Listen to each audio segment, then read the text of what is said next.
Welcome back, everybody, into Bill's Chat. I am Josh McCarty. With me tonight, as always, is Luka. At first, I want to apologize for last week. We did not have a show following the Bills' victory over the New England Patriots between Christmas and then just some things going on. It just didn't work out timing-wise, but we are back. We are back to break down the Bills' victory over the New York Jets to improve to 13-3, 40-14. The Bills get the win. They clinch the 2 seed, and everybody can take a breath next week. The game is meaningless. Luka, how are you doing? I'm doing good. I'll be honest, if anyone's watching on YouTube, welcome. But then also, it's nice that we're getting a little bit of a daytime, kind of daytime recording in. There is still light in through my windows behind me, so I'll call it daytime, even though it's not exactly because the sun's up. But overall, it's good to get an early recording in. It's good that the Bills got the 2 seed locked up. Everything's fine and dandy here on a Week 17 Sunday, where next week's slate just got even less interesting because, it's everything in the NFL seems to be locked up. Where I'm very curious to see how everything works out next week, while also I will honestly say the Bills game is low on the totem pole on care due to the only thing that matters through that game is make sure everyone gets through it healthy because the playoffs are around the corner. I think for the majority of Bills fans, there's like 2 or 3 things that are really on our mind right now. One, is Josh Allen the MVP? Did he do enough today against the Jets to really help his case? Because right now, when you look at the betting odds, he is still a slight favorite over Lamar Jackson, but that number has come down somewhat significantly the last couple of weeks. 2, who are the Bills going to play in the first round of the playoffs? What we know now is the Bills are no longer alive for the 1 seed. The Chiefs did lock that up with their victory over the Steelers on Christmas Day. And with the Bills win today over the Jets, they are now locked into the 2 seed. The 7 seed, who will be coming to Buffalo on Wild Card Weekend, is one of 3 teams.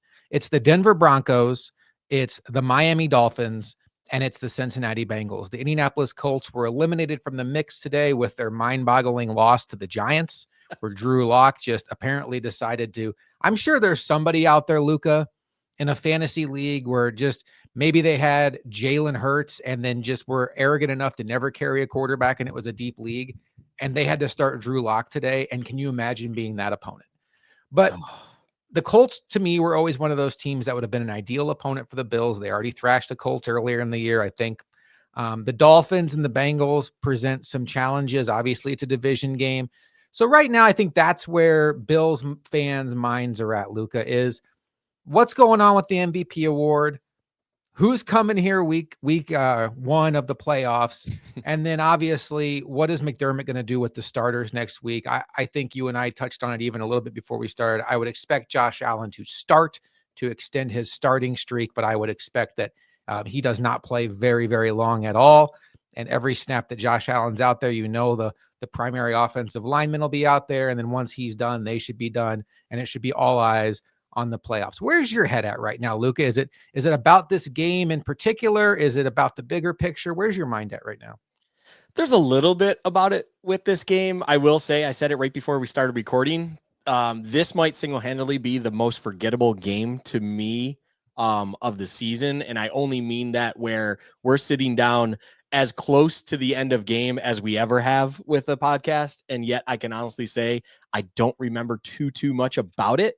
What I will say is, just simply put, the dominance level of which everything showed. I mean, even with the offense, it's not like the offense wasn't even that great to start. They just weren't, getting the actual scores at the end of the drives kind of deal. But ultimately, it's just one of those things where it was so easy for the time where the Jets weren't even remotely sniffing a score, or even if they had a little bit sight on a score, they just came up massively shorter. The Bills defense came up big. But yeah, kind of as you put it, it's more focus, not necessarily on the MVP thing, an argument that's kind of becoming exhausting and some on the interwebs, we'll call it, or anywhere else. But yeah, for me, it's more about eyes on week 18 through the terrible slate that it is. But ultimately, probably going to be main screening Broncos Chiefs, Carson Wentz versus Bo Nix, the matchup everyone wants to watch, as we try to see if the Broncos will ultimately be that team that comes to Buffalo on Super Wildcard Weekend. If it's not them, then yeah, it gets a lot more interesting, of course, with the Bengals still being alive, as well as the Dolphins, as we're talking here right now, with that game going on at this moment. I believe it's 3-3 right now between the Browns and the Dolphins, if I have it up correctly. But overall, that's more where my head's at. It's just looking forward to week 18 and anything that's possibly there to look forward to. And ultimately, I'm going to be honest, hoping that the Broncos can take care of business in a game they absolutely should win, as we've already learned, even sitting here at 4:51 p.m. Eastern, that the Chiefs will be resting majority of their starters. And that's a game where if you're Bo Nix, if you're Sean Payton, if you're the Broncos, you have no business losing that game.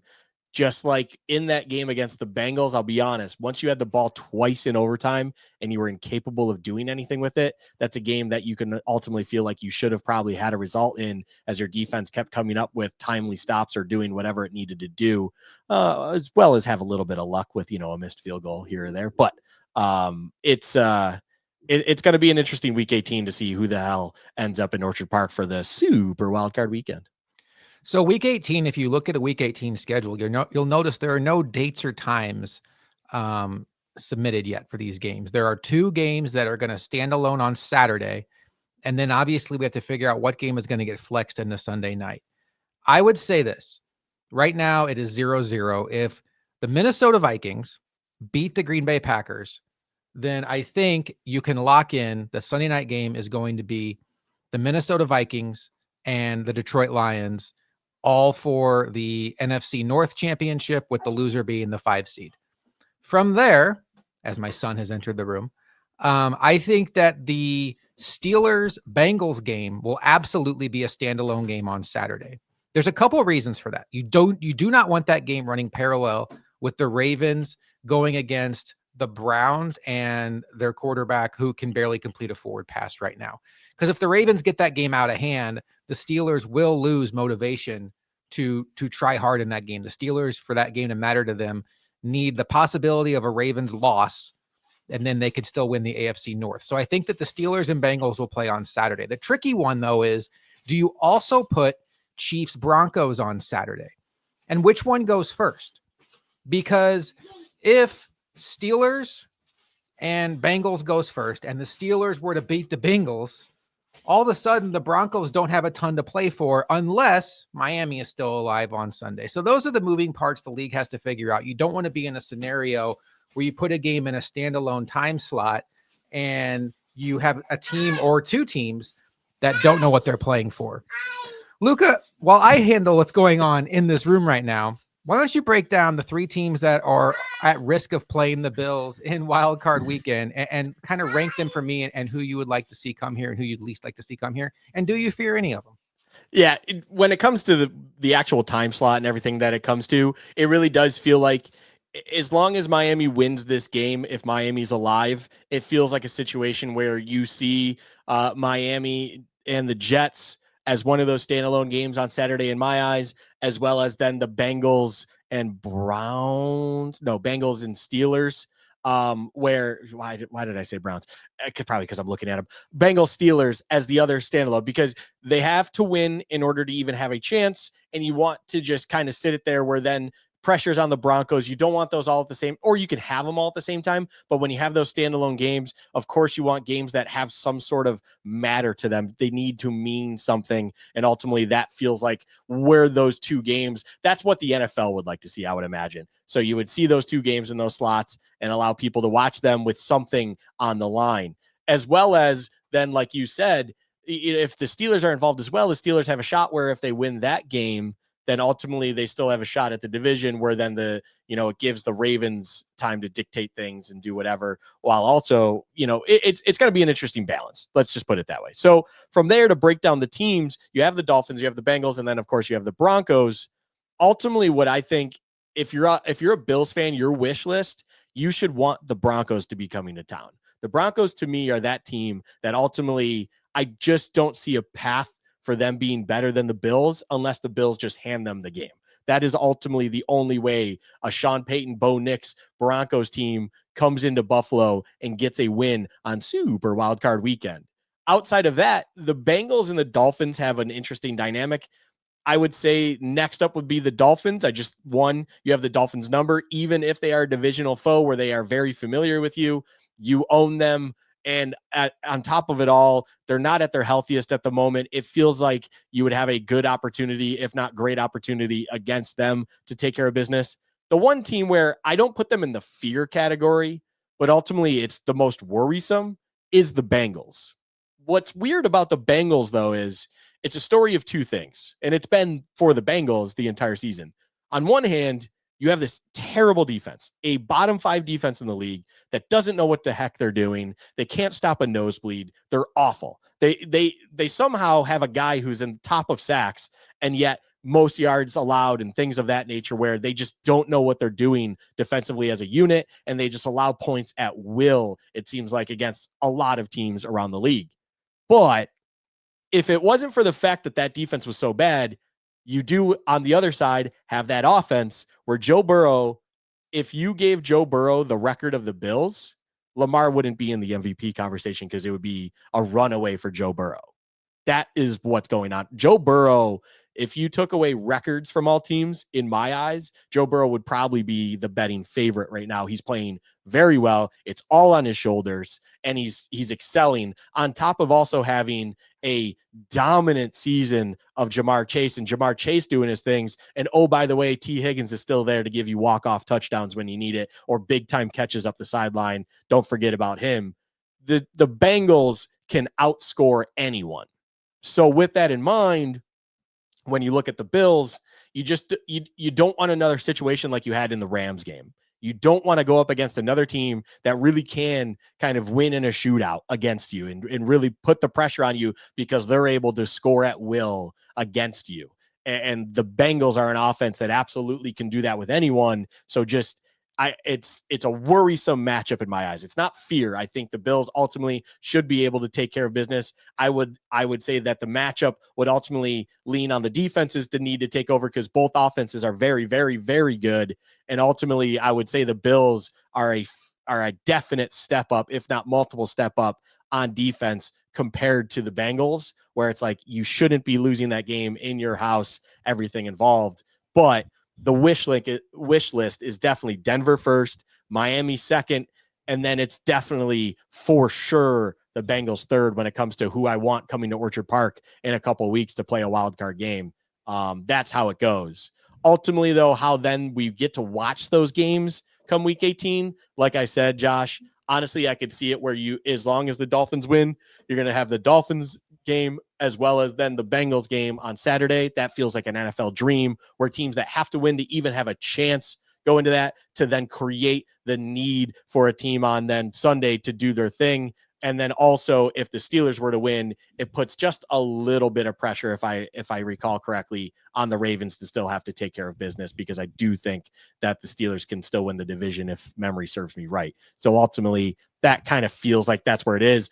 And the NFL is absolutely rooting for the Vikings, as you said, just as a closing point, because they want so badly. They want Lions-Vikings on Sunday night, where everything's on the line, where you could either be the 1 seed or you're a wild card team, depending on that result. It's a crazy situation going on there that, I would imagine the NFL is watching this and going, they're doing the skull chant with the Vikings fans, hoping to God they can get Lions, Vikings on Sunday Night Football.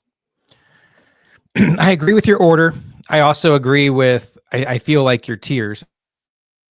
I feel like the Bengals are, to me, just because of their offense, it's just a team I would prefer not to have to deal with in the first round. And then Dolphins, the familiarity. And then the Broncos, you're talking about a rookie quarterback and a defense that's been shaky against good teams. So I feel like, that's a team where you would just welcome the Broncos coming here on wildcard weekend. And if you were to lose to that team, it wasn't your year.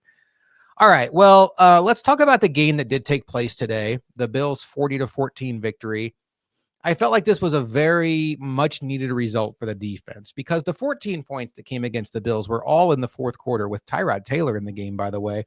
After Mitch Trubisky had come in for the Bills, it was 40-0. Tyrod Taylor comes in and throws 2 touchdowns to Tyler Conklin and Garrett Wilson. But overall, I felt like the defense, had been giving us reason for concern in the last few weeks. There was obviously what a lot of us are calling the perfect game from Matt Stafford, where the Rams scored 5 touchdowns in that game. And then the previous 3 weeks combined, the Rams have 3 touchdowns overall. And then the next week against the Lions, another shootout. Now, I will say that shootout, to me, the score doesn't do justice to how lopsided that game was. The Bills were significantly ahead, and the Lions kind of kept bringing it within about 10 points, before ultimately bringing it within 1 score. But the time was running out. And then last week against the Patriots, the Patriots had a good couple drives in the first half. The Bills really shut it down in the second half. Also important to note, for the last several weeks, the Bills have been playing without both their starting safeties, DeMar Hamlin and Taylor Rapp. Taylor Rapp was back today. And without their starting cornerback, Rasul Douglas. Rasul Douglas was back today. And last week, they also played without Matt Milano, who was back today. Luka, 2-part question. How worried were you about the defense? And how much confidence have you gained after seeing the result today, where they essentially shut out Aaron Rodgers and the Jets through 3.5 quarters? Minimally more confident. I think I'll start with the latter of the two questions. Minimally more confident. I will say this: Matt Milano is concerning to me right now. I find myself, when watching Milano, really hoping Dorian Williams can get healthy and get back out there, and I would prefer him to be in that starting spot overall. Just too often are you noticing Matt Milano. Now, I don't believe it's because he wants to be playing this way, but it feels like he's playing at 65%, 70%, whatever it is. It feels like it's almost a walkthrough speed for him. And when the games get tough and they're faster than always and more physical than always in the playoffs, I don't need to be watching something that looks like what Matt Milano currently looks like. As great as a player he has been, he's not himself right now. And ultimately, I do believe that it's hurting. It's hurting this defense more than it's helping. I think he's helping it mentally, but he's hurting it physically. And when the games get physical, you do still need that mental aspect. He could be a great guy to bring in situations, as well as have on the sideline, of course, to do his thing. But ultimately, I need someone that's more physically capable of doing the job, every down, like a Dorian Williams should be able to, or it seems like he would be more capable of doing right now than a Matt Milano. But put that aside, Rasul Douglas being back out there was great. Rapp, like you said, Rapp was great before he went out late this last time with an injury. Seeing him back out there is nice. The defensive line had a nice day, although the Jets offensive line was just a revolving door of whoever the heck was available at 300 pounds. It was not a pretty day for them. So I kind of take that with a grain of salt, but it's just, they needed a confidence booster, right? And this was absolutely that. On the day, they had a dominant performance where, yes, the opponent or the opposition wasn't the greatest, but it doesn't matter on the day. It's hard to get shutouts. This is a kind of shutout with asterisk, or, however you want to call it. Like you said, the Jets didn't score until Tyrod Taylor came in and scored for them a couple touchdowns. They should be feeling very good about themselves, and they needed that. They deserve that. It's been a tough few weeks, even last week against the Patriots, where it really did kind of look concerning on what the heck was going on, and so on and so forth. That getting healthier, getting back out there, and then kind of having a dominating performance all in one is a great, great feeling that ultimately, hopefully, can carry the vibes and maybe get that confidence back up that I would imagine has been lacking a little bit of recent. Even in wins, you would imagine that those defensive, rooms, when game planning or, doing self-scouting or whatever they're doing, talking about themselves, hasn't been the jolliest, because you don't allow 40 points and feel good about yourself as a defense, even if you're doing that in a win. So I'm a little bit feeling better about it, but ultimately I will make this point too. A common friend of ours made a comment where he goes, "Are we just the worst first quarter defense in the league?" And I just, like, tongue in cheek jokingly said, "We're just the worst scripted plays defense. And it just feels like it's because we're the most predictable defense, where teams can game plan best for us. But then the stats show how we are really good at halftime, come out second half, and then we get a really good feel for the game and we can shut crap down and we're really jumping or running on all cylinders in the second half compared to that first half. And you wonder just if that's going to continue. Ultimately, I believe it to be the case. And it's just going to be something where I have to remind everyone, if you have rough first halves, just remember that this team, no matter who it is, whether it's the Patriots, the Jets, or ultimately if it's the Broncos and then the Ravens and the Chiefs, it's like, it seems like on tape, for whatever reason, teams are able to game plan for us and get those quote unquote scripted plays that find them success early on. You just got to roll with the punches because you can at least sit there confidently understanding that they're going to evaluate the situation, evaluate the game, and ultimately make the changes that are needed to kind of shut it down in the second half and get things going defensively at that point in time where hopefully you can take over, even if you find yourself falling behind in those games early on.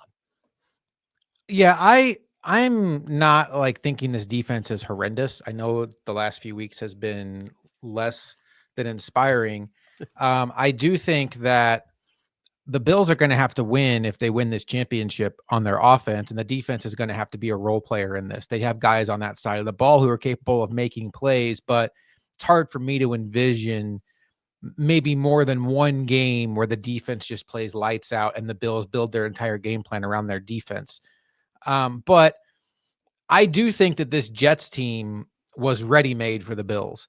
And, you know, if you've watched Aaron Rodgers in his career, you know, if you leave a soft zone, he is going to throw that quick snap throw over the middle to a tight end or Devontae Adams. And we saw that time and time again today, where the Jets would be in like 2nd and 16, 2nd and 17 because they had a penalty. And he'd just snap throw to Conklin or Adams, and he'd get about 12 of it back. And you'd be frustrated, but then you just have to remind yourself, this is bend but don't break. The Bills all day long were daring the Jets to prove they could go the length of the field, 15 play drive without making a mistake. And as we saw time and time again from these Jets, they continue to make mistakes, whether it's fumbling the ball, whether it's throwing an interception, whether it's making penalties to put them behind the sticks, or whether it's going for a 4th down with a shotgun run, which is just like, I don't understand it when you don't have a mobile quarterback, but you know, that is not my problem. I'm happy that is not my problem. And the Bills were right to do that against them. And I don't know that it tells us much about what it's going to look like when they play Baltimore, Kansas City, or the Texans, or whoever will be in their way in the playoffs. But I do think for today, you did see why the Bills do believe in this bend but don't break structure. Let's talk about Josh Allen's day, Luka. 16 to 27, 182 passing yards. Not much was needed through the air. This game was over kind of quickly. I mean, even 12-0 at halftime, it felt like it was like 30-0. And then quickly after that, it was 33-0. Josh Allen, 2 passing touchdowns, 17 on the ground, another rushing touchdown. Some would say he probably should have had another rushing touchdown, but they gave it to James Cook. I thought Tony Romo was really sharp on play-by-play there, saying, yeah, you know, you'd like to think that, you know, if you're in an MVP race that everybody would want that, but the right call is to hand it to the running back. And, you know, I thought it showed some maturity out of the Bills there too. On a day where Saquon Barkley stayed in a game that they were up by 38 points just to get over 2,000 rushing yards, I thought the Bills handled this right. They didn't force the issue and force Josh Allen into a quarterback sneak to get a touchdown there. And after a turnover, they put Trubisky in early in the 4th quarter. Allen easily could have gone down and tried for another touchdown there. And I thought the Bills had some maturity of not chasing stats. What did you think of Josh Allen's day? And as you sit here today, assuming Josh Allen is for the most part done in the regular season, Lamar does have to play next week. How do you see this MVP thing going? Yeah, it's a great question. I mean, I will say the point on Barkley is a fascinating one. When you saw a legitimate effort by the Eagles to make sure he at least got over 2,000 in this game, I'm going to be very fascinated to see what the Eagles do next week against the Giants of all teams. Are they really going to do what everyone kind of thinks they're going to do? Because, I mean, if they actually do that, Josh, I will say, not that this is a Giants podcast or an Eagles podcast, But that's where Mara should really look into the mirror and just say, is this organization front office worth it right now? As he watched a guy that is now known to everyone where he said, I don't know if I can handle, Saquon Barkley being an Eagle, basically, Mara said. And all of a sudden, he gets the rushing record against you. That's heartbreaking. But when it comes to Lamar and Josh Allen, I will say this. I personally wouldn't be even starting Josh Allen next week. I think week 18 should not dictate the winner or loser of the MVP race. I think voters should also have the understanding, and I think some do, some don't. It's not like I know how they are, but ultimately you understand how much a game truly matters, and or like, the weight of it or team's decision. If the Bills were to bench Josh Allen, it's not like they're going to hold it against him, kind of deal. Just like I imagine if the Ravens find themselves in a situation where they have to win that game to seal the division, they're going to at least evaluate it that way. But then, are the Ravens going to sit there and go, we should stat pad so Lamar can absolutely get the MVP? Ultimately, I feel like that shouldn't matter. Where you see it all standing now, it should be where it is. And it's a very, very, very tight discussion. I will say this, Josh. I liked how when discussing the MVP race between the two on the broadcast for the Bills game, you could almost hear Nance stumbling through. It was either Nance or Romo stumbling through the stats and the comparison. And it, to me, highlighted just how tight it is, because it felt like what was happening. And I want to say it was Nance. Nance was trying to almost like go out of his way to make that case for Josh Allen. And he was like, Allen's got the 41 total touchdowns, and Lamar's sitting there at 43. And like, it was like he was trying to show why Josh Allen should get that check mark. But ultimately, when you just look at those stats, if it's truly just a statistical award, which we learned from last year is not necessarily the case, but ultimately, if it is, it's just that tight. And then they're like, it comes down to those wins and the big wins you have. And it's like, yeah, the Bills beat the number one seed in the AFC and maybe potentially the number one seed in the NFC. We'll see how it shakes out with the Lions. And then immediately Romo goes, but then the Ravens beat the Bills. So it's like, it's one of those things where it's so tight that then all of a sudden you can't penalize one guy if that were to be Josh Allen, because he doesn't start altogether in week 18, and or he gets, as you kind of even said here, he comes in, hands it off 3 times to get that consecutive start, and next thing you know, boom, he's on the bench, he's got his baseball cap on, and he's done for the day. It shouldn't be something that penalizes him. Ultimately, I think that award is being voted upon right now more than what could transpire next week. I think some of that will matter, of course, if Lamar ends up winning his division and so on and so forth. But how I see it shaking out, honestly, I have no idea. 2 weeks ago, we sat on this podcast and we talked about how Josh Allen had this thing signed, sealed, delivered. It was locked up.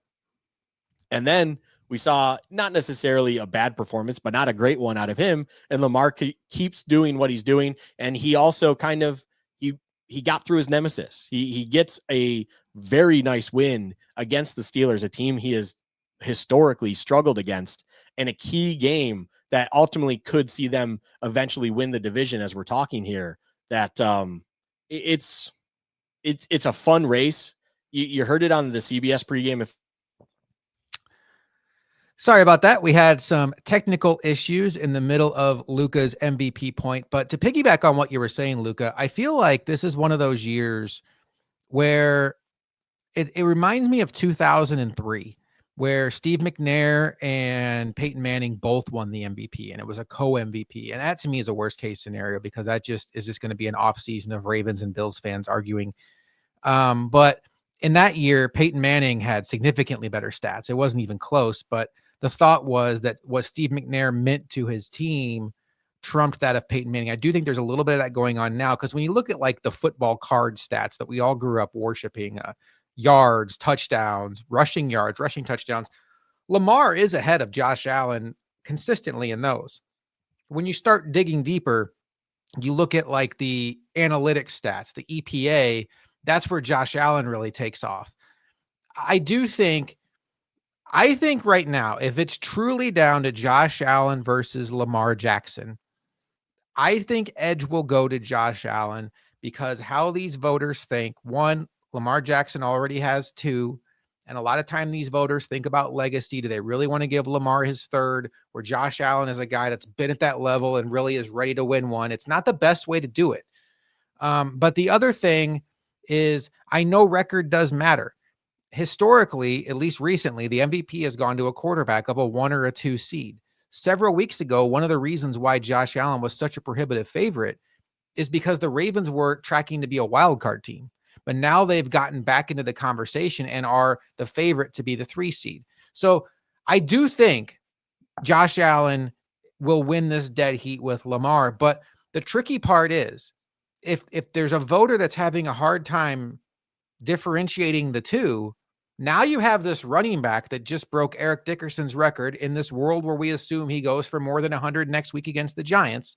And you have to compartmentalize how much of that is, because there's 17 games, yada, yada, yada. Do we just vote for him? It's going to be fascinating to watch play out. I just hope that no matter who wins, everybody appreciates that we have a guy in the running. I think our guy will win. But it seems like it's a lot closer than it looked a couple weeks ago. Luka, let's move on to game ball and game checks from this game before we we finish this up with a little bit bigger picture. The Bills win 40-14, our favorite segment of the week, particularly after a win. Who gets your game ball for the Bills 40-14 victory over the New York Jets? It's an interesting one because I will say this, even though Josh Allen still had a phenomenal day, I don't know if it necessarily leans on Josh Allen due to a couple reasons. But the one main one I will say is this. I think there's a lot of guys on the defensive side of the ball that can kind of get this one. And it's tough for me to differentiate between a lot of them. And I'm not going to sit here and just name a bunch because I know you like to give your honorable mentions and stuff like that. That's kind of how we do this. I'm honestly going to go with Greg Rousseau. I was thinking him too. Yeah, I'm going to go Greg Rousseau because Greg Rousseau continues to do something for this team where, again, edge rushers get paid based on sacks. But Greg Rousseau might affect the game the most out of any single defensive player, at least for sure defensive lineman. And again today, he had half a sack officially. He had, it looks like he has 1 tackle, 2 assists.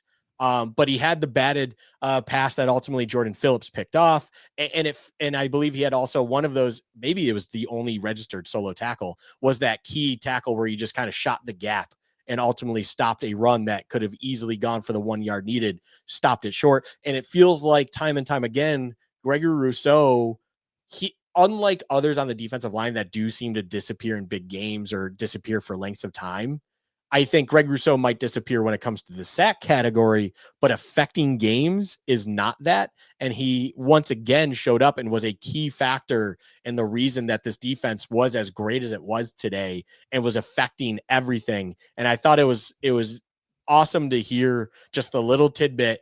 I don't know how truthful it is or not, but obviously they wouldn't just make it up out of thin air, where you heard Romo and Nance talk about in their meetings with Rodgers, how Rodgers highlights and calls out both Epinesa and Rousseau as individuals that you don't hear about around the league, but they just, they stand out on tape and the league just doesn't understand how good they are. I don't know if I'm buying that too much with Epinesa. That feels like that was just a timely comment after Epinesa basically was awarded a free safety.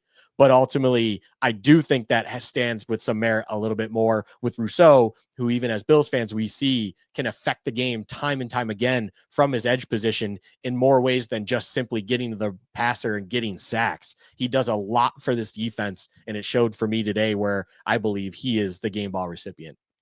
Yeah, I like that call a lot. I think Rousseau is a dirty work guy. Doesn't get a lot of the splash stats, but he was going to be my pick if you didn't go that direction. So I'm a big fan of that. I'm going to go with AJ Epinesa. He had the safety. He had another tackle for loss on the play. I thought he had a strong game against the run.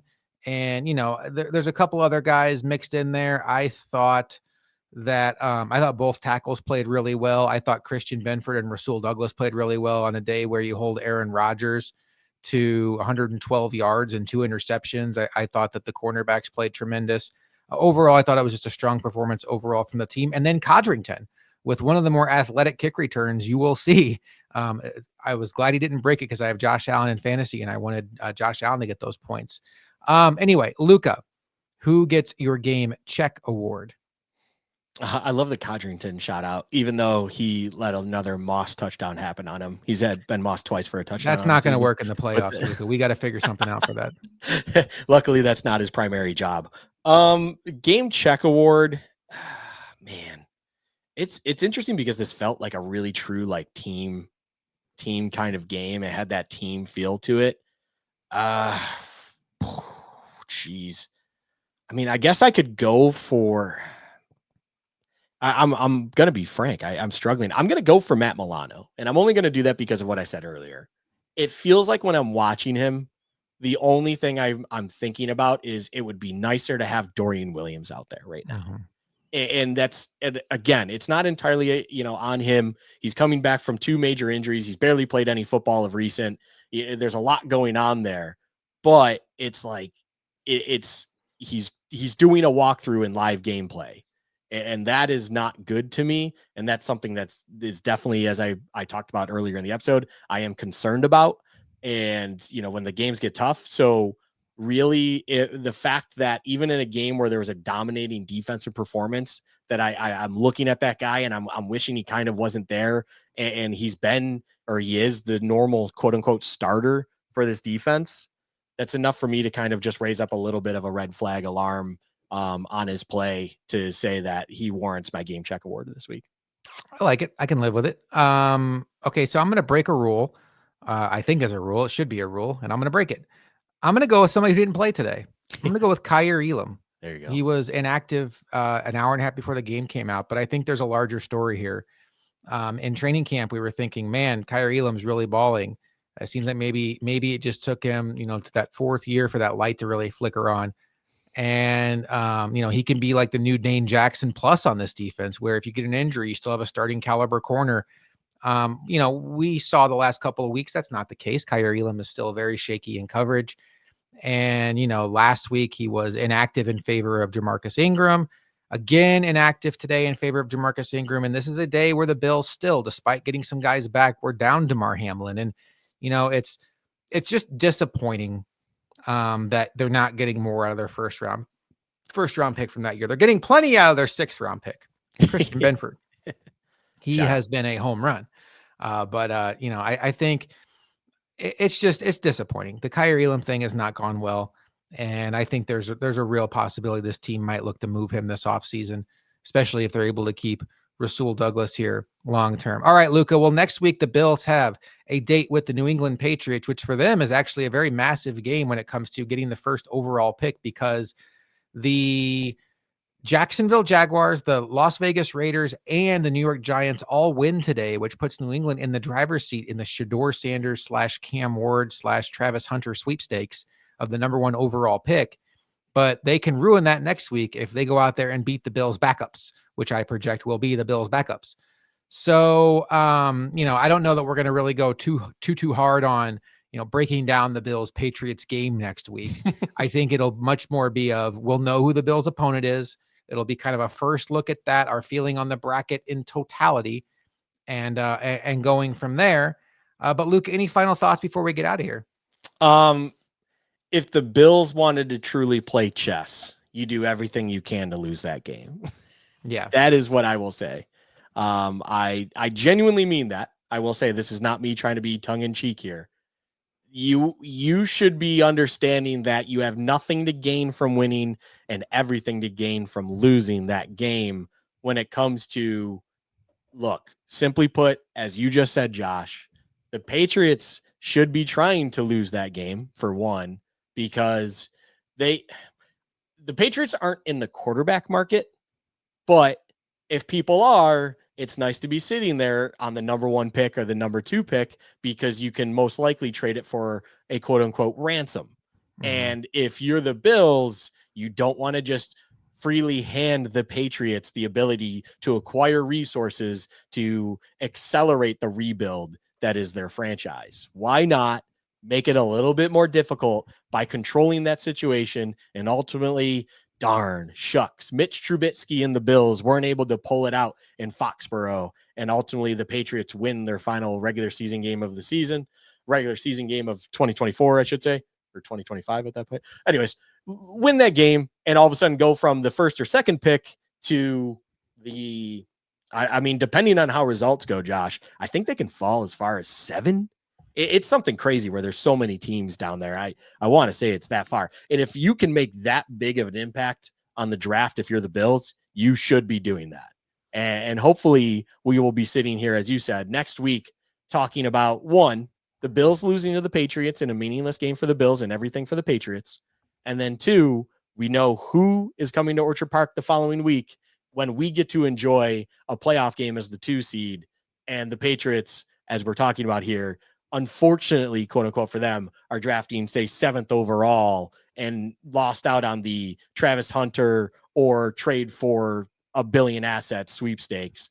And their concessions is going to be some nice tackle out of Oklahoma or whatever it ends up being.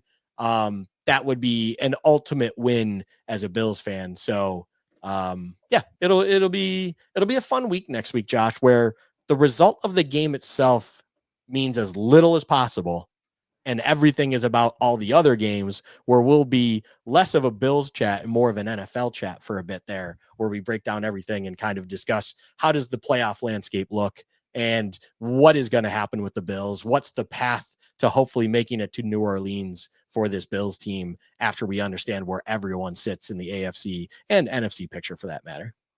Another aspect of this is I think the Patriots are trying to talk themselves into keeping Gerard Mayo. And you just wonder that if they were to get a win the last week of the season and beat the big bad Bills, like maybe that would go a long way. Who knows? I think that I don't know that they're going to fire him. I think he's horrendous as a head coach. I think he makes awful game day decisions. I think he's terrible at handling the microphone aspect of it. He's put his foot in his mouth multiple times. I'd love to see him stick around in New England because I think they're going nowhere fast with that guy. I do like their quarterback quite a bit, though, Drake May. But yeah, it'll be fascinating to see what happens next week. Hopefully the Bengals do not find their way to Orchard Park round 1 of the playoffs. Also, I would be okay if the Dolphins don't as well. Bring on those Broncos. But either way, the games start to really, really matter after next week. It's the money games. This team is as solid as any Bills team as we've had since the 2020 season. They're going to have a really good look at making a run at this championship, and it's all going to start 2 weeks from, yesterday. Hopefully for the Bills, their game is either on, not Monday. We don't want the Bills to be on Monday. Don't be on Monday, Bills. I'll be on Monday. But it's getting down to crunch time, Luka. All this talk, all this regular season stuff is about to be behind us, and the legacy games are coming up, and that's kind of what you live for. So for Luka, I am Josh McCarty. The Bills improved to 13-3. They are the 2 seed in the AFC, and we will see you next week on Bills Chat.